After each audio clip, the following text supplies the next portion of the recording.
Nicolas Olivier, coordinateur de la dominante conception mécanique et industrialisation. Je vais vous expliquer dans cette vidéo comment s'articule ma dominante.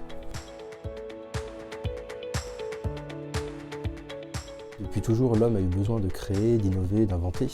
Et dans la dominante de conception mécanique, on va justement pouvoir appréhender ces problématiques à partir du cahier des charges du client, essayer de comprendre ce qu'il a fait, de comprendre son besoin, de comprendre où est-ce qu'il souhaite aller, d'essayer de redéfinir ce besoin et ensuite de concevoir. Où qu'on pose les yeux aujourd'hui, on a forcément des éléments qui ont été construits, qui ont été fabriqués. Et ces éléments, pour les construire, il faut les dessiner avant tout. Et avant de les dessiner, il faut déjà les dimensionner. Donc en conception mécanique, on va appréhender un petit peu toutes ces facettes du métier de la conception, à savoir commencer par réfléchir au système que l'on souhaite faire. Ensuite, réfléchir comment on va le dimensionner, lui donner les bonnes dimensions, les bonnes caractéristiques mécaniques.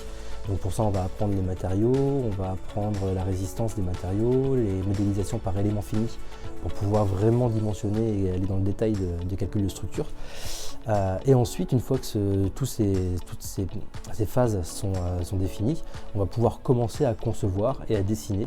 Donc on aura une grande partie de conception assistée par ordinateur, la CAO comme on dit, pour pouvoir dessiner les éléments et derrière réfléchir à la façon de les industrialiser.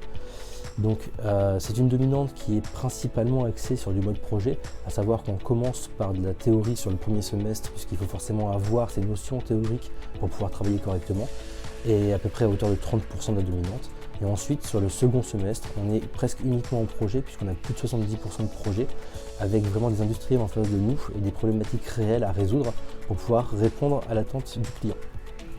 Cette dominante a pour déboucher tout ce qui est travail en bureau d'études, donc que ce soit dans le bureau d'études en conception mécanique, en dimensionnement, ça peut aussi être sur de l'avant-projet en chargé d'affaires.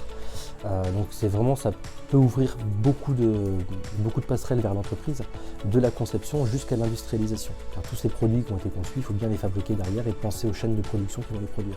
Donc ça ouvrira aussi des portes à la partie industrialisation, sans oublier une partie non négligeable de l'industrie qui est la partie recherche et développement, dans laquelle on a beaucoup besoin d'ingénieurs, et pour ça on a besoin d'ingénieurs qui savent calculer, qui savent dimensionner, puisque c'est de là que partent toutes les études ensuite qui suivront.